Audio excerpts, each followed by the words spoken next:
E aí, pessoal, estamos aí para fazer o nosso resumo da aula, né? Porque daqui a pouco certeza. vamos fazer as atividades, é claro, né? Com certeza. Então vamos iniciar, né? Iniciando aí a revisão da aula 45. Então, relatividade parte 1. Iniciamos aí a nossa conversa sobre a relatividade. No final do século XIX, pensava-se que olha só, todos os fenômenos físicos poderiam ser explicados dentro das teorias correntes, né? Entretanto, certos fenômenos rebeldes fugiam do alcance dos cientistas, né? Então surgiram mais ainda, tem muito mais, só que agora eles são explicados exatamente porque, olha ali, ó, Albert Einstein, né? Físico alemão de origem judaica, foi um dos maiores cientistas de todos os tempos e conhecido especialmente por sua teoria da relatividade, que expôs pela primeira vez em 1905, quando tinha apenas 26 anos de idade. Suas contribuições às ciências foram muitas, né? Então, consequências da relatividade de Einstein. O que isso acarretou? Dos postulados da teoria da relatividade resulta um conjunto de importantes corolários que afetam as propriedades do espaço e do tempo. Então, o tempo não é mais absoluto, a contração do espaço-tempo, né?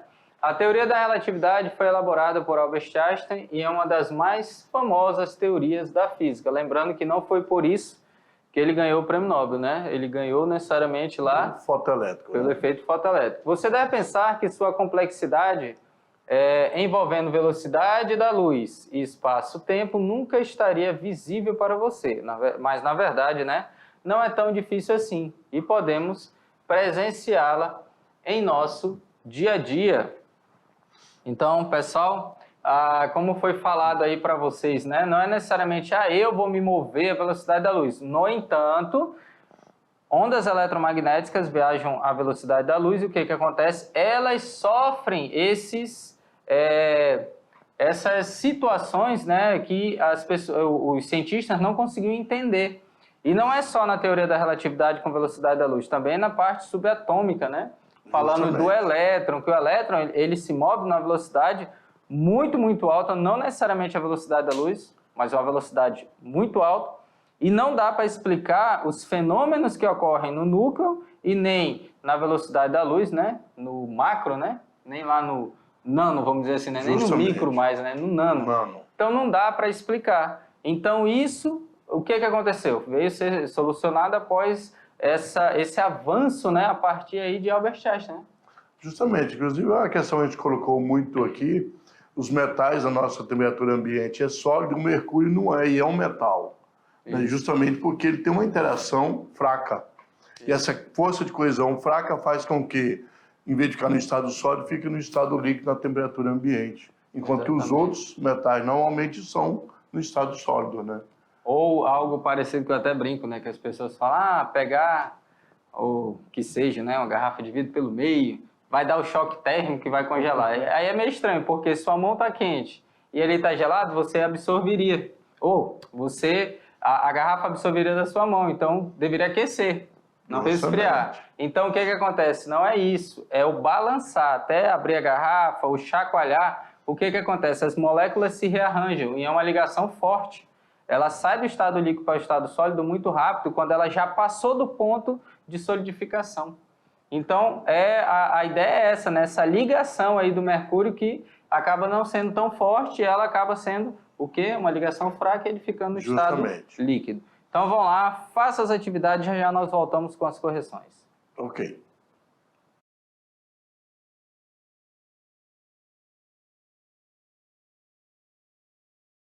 Já fizeram as atividades, voltamos. E vamos agora tirar as dúvidas que vocês possam ter tido nesse espaço de tempo, né? No espaço-tempo.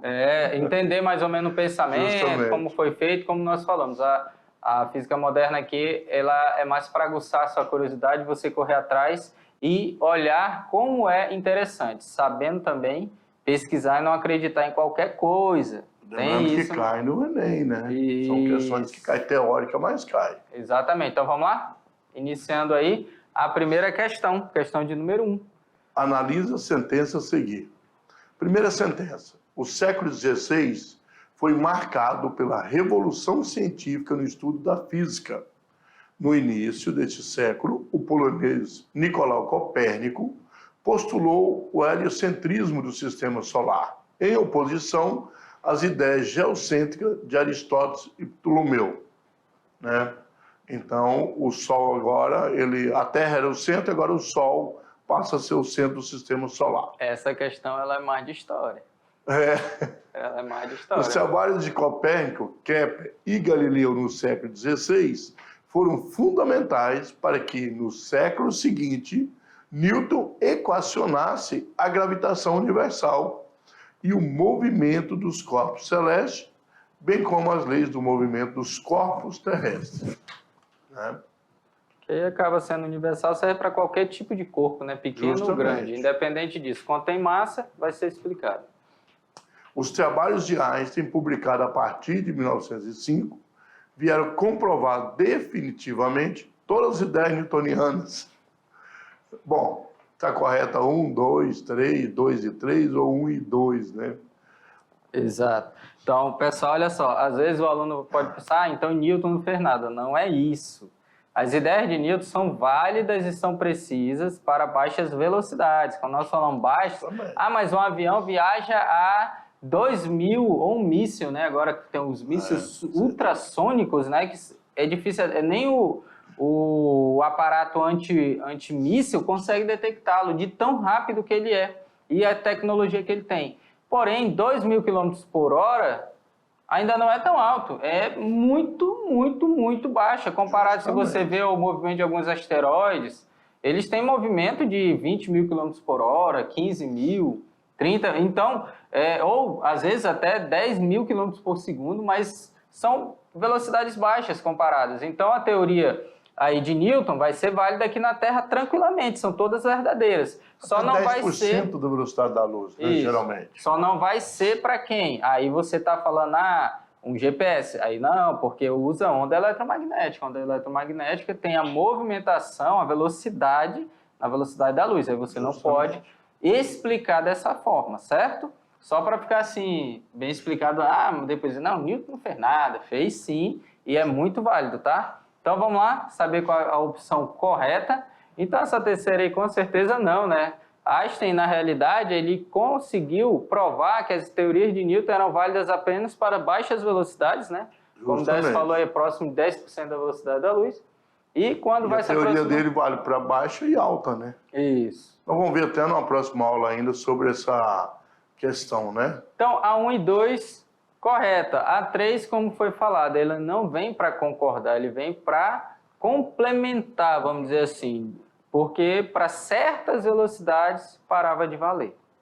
Então, aí, questão número 1 e questão número 2. Então, só voltar aqui para observar, né? Então, a Revolução Científica, que fala aí do Nicolau Copérnico, heliocentrismo, beleza. O Sol agora é o centro, né? Centro do nosso sistema solar. Então, aí, Copérnico, Kepler, Galileu, com certeza Newton, ele se orientou, né? Com certeza, porque Kepler, as leis de Kepler. Galileu, questão do movimento, né? Então, a inércia, né? Então, o método científico, né? Além do sistema de relatividade na velocidade, foi Galileu que elaborou, né? Isso. Tem algumas leis também, fala primeira, segunda e terceira lei. Copérnico é o primeiro a desafiar, né? Digamos assim, a Igreja Católica nessa época, ele desafiou realmente. Ainda bem que ele estava num país que podia desafiar, né? Os outros não. Isso. Nem tanto assim, mas podia, né? Não era... Inclusive Galilei fica preso, né? Isso. Preso assim, dentro do condado, né? Onde ele mandava lá. Podia nem escrever carta e tal, era censurado. Foi isolado, né? Questão 2 então, né? Leia o trecho a seguir. É em função da astronomia que se elabora a nova física. Então, está falando da astronomia, né? mais precisamente em função dos problemas postos pela astronomia coperniciana, né? Especialmente da necessidade de responder a argumentos físicos apresentados por Aristóteles e por Ptolomeu contra a possibilidade do movimento da Terra. Olha aí, o historiador do pensamento científico Alexandre Coiré destaca que a nova física, que foi erigida sobretudo por Galileu e depois por Newton, né, o que eu acabei de falar, Newton complementou a teoria de Galileu, desenvolveu-se a partir das discussões em torno dos fenômenos astronômicos, sobretudo a respeito do movimento da Terra, com certeza, né? Copérnico, Galileu e outros questionavam a física aristotélica e ptolomaica, porque essa afirmava, entre outras coisas, o que ela essa teoria, né, de Aristóteles e Ptolomeu afirmava que as teses sobre a imobilidade da Terra não tinham valor porque foram concebidas por pessoas ignorantes. Essa daí tá bem atual, essa frase, hein? Então, as teorias de Aristóteles e Ptolomeu afirmavam que o telescópio usado por Aristóteles não era preciso o suficiente para a observação astronômica no tempo deles, tá, gente? Não agora. Que as investigações de Aristóteles não puderam ser compreendidas, haja vista que seus livros foram alterados pelos árabes, teoria da conspiração, né, dessa? Ou que Aristóteles não poderia compreender bem os fenômenos naturais por viveu na época errada, ou que o cosmos estava organizado em esferas celestes e que a Terra era imóvel. Então, qual dessas aí a teoria, né, física de Aristóteles e Ptolomeu afirmava? Essas outras estão bem legais, né? Que estão assim, teoria da conspiração, ofensa, né? O telescópio só foi depois, né? Inventado depois por Galileu, né? O telescópio é Galileu, primeiro por luneta. Pessoal, dá uma olhadinha aqui. Às vezes, quando a pessoa fala uma pessoa ignorante, não significa que ela é mal educada. Ah, você é ignorante. Não é que pessoa mal educada xinga, faz tudo. Não é isso. É que ele não tem o conhecimento necessário. Ele ignora, né? Ele ignora o conhecimento e não tem conhecimento científico para comprovar. Então, ele é ignorante em relação àquele conhecimento. Ele não conhece. Quando não conhece, está ignorando, né? Então, é ignorante. Então, é diferente de dizer no popular... Você é bravo, não, violento. Você é um ignorante. Então, quer dizer o quê? Que você tem que aprender. Mas aí, no caso, lógico, né? Por isso que eu estava brincando. Mas essas afirmações, com certeza vocês sabem, né? Vamos lá? Então, aí uma teoria que foi muito defendida pela igreja, né, Décio? Que é o quê, né? Justamente. Que o cosmos estava organizado em esferas celestes, que a Terra era imóvel. Eles falam que a Terra é parada e tudo girava em torno dela, né? Que ainda temos um pouquinho dessa teoria hoje, né? Que já comentamos aqui, brincando, né? Então, pessoal, dá uma olhadinha aqui. Então, o que acontece? Até hoje ainda existe essa teoria, por quê? Acredito, tem a teoria, particularmente, desculpa, mas eu não li, né? E eu não vou ler essa teoria, mas diz que a Terra é plana. Então, diz que o Sol está a 5.000 quilômetros de altura, que a Terra é plana, tem um desenho. Abaixo disso, o que tem? Não sei. Tem um satélite 8.000, então está depois do Sol. Então, o que acontece? Tem, o que tem abaixo? Não tem explicação, não tem como saber. Tem sim. Hoje em dia nós temos tecnologias. Tem um novo sistema que está lançado por uma empresa que já tem mais de 2.000 satélites na órbita terrestre e vai chegar a 4.000 e poucos. Por quê? Se você estiver numa ilha, no meio do oceano, se você estiver numa comunidade ribeirinha, isolada, a 300 quilômetros dentro da Amazônia, você vai ter acesso à internet. Lógico que é um pouco caro, todo o equipamento sai quase, na média, uns quase R$5.000, com valores mensais aí de 500 a quase R$600. Só que o que vai acontecer? Vai ter olha só, tudo vai estar contemplado, não vai ter uma parte no planeta. Esse projeto foi feito baseado na Terra plana ou na Terra oval? Oval, né? Então, vamos lá. Continuando, vamos lá para a nossa próxima questão. Formato esférico. Isso. Vamos lá para o Enem. Depois de longas investigações, convenci-me, por fim, de que o Sol é uma estrela fixa, rodeada de planetas, que gira em volta dela e de que ela é o centro e a chama. Ela, estrela, né? Sim. Que além dos planetas principais, há outros de segunda ordem que circulam primeiro como satélites em redor dos planetas principais e com estes em redor dessa estrela que é o Sol. Não duvido de que os matemáticos sejam, da minha opinião, se quiserem dar-se ao trabalho de tomar conhecimento, não superficialmente, mas de uma maneira aprofundada, das demonstrações que darei nessa obra. Se alguns homens ligeiros e ignorantes quiserem cometer contra mim o abuso de invocar alguns passos da Escritura Sagrada, a que torçam o sentido, desprezarei os seus ataques.